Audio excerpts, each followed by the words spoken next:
Guys, welcome back to Action Figure Now. It's me, Stu, and we're here with a review of the Neca Universal Monsters Ardeth Bay. This is coming from 1932's The Mummy. Of course, we've also got some great stuff from The Mummy already in this line. So we're going to take a look at this guy, see how it works, put it through its paces, take a look at some of these awesome accessories. Spoilers, you're going to love some of these head sculpts. We're going to take a look at this guy and get him busted open for you now. And now we've got him out of the package in all of his glory.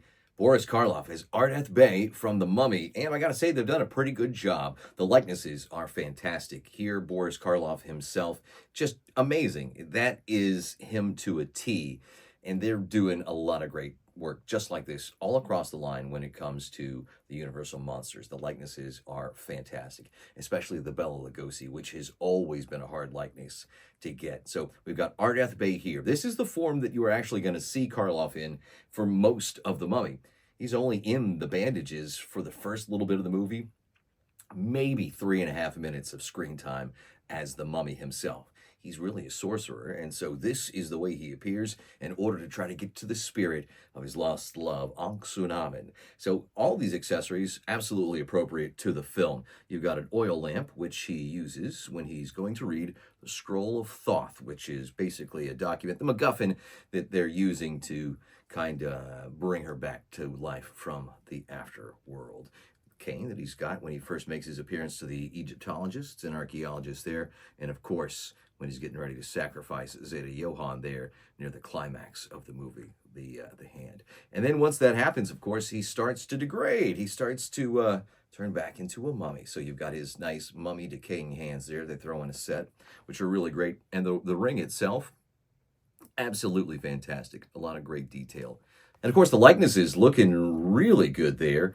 That head sculpt basically is going to sit on top of a neck piece that is ball jointed into the upper torso there. And we're going to talk about the swap outs here in just a minute. But you do have a really good range of motion there when it comes to the neck. So he can look down as if he's reading that Scroll of Thoth. He can look up as if he's praying to the heavens.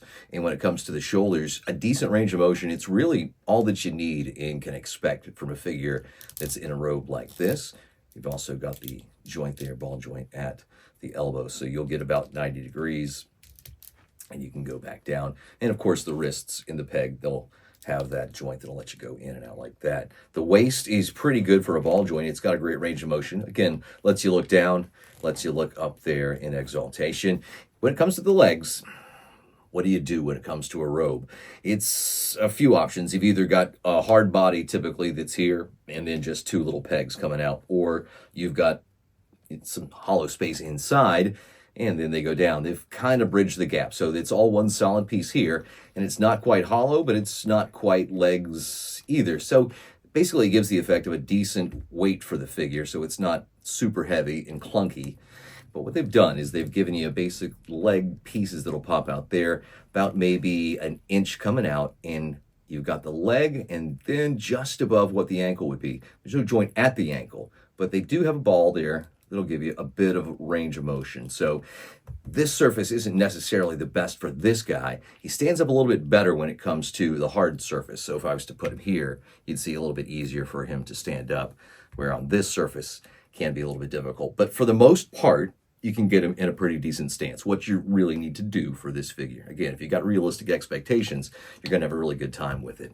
When it comes to the head sculpts, you've of course got Boris Karloff, and then you've got his I'm decaying back into a mummy, like as it happens at the end of the movie. And they're fairly easy to pop back on and off like that. So that's really cool. But I think the real winner here is this one, where he's just about fully decayed. That is absolutely fantastic. Really enjoying that. So I think for 36 bucks found at Walmart in the wild, definitely a great value when it comes to this line. If you've gone this far with the NECA Universal Monsters, I say keep on going because it looks like it's going to be great. Now they're getting into the Hammer Horror series, which is great. Man, I can't wait for the next few figures to come. So if you want to check out more reviews, check out our back catalog and our toy hunts as well. Like and subscribe if you made it this far.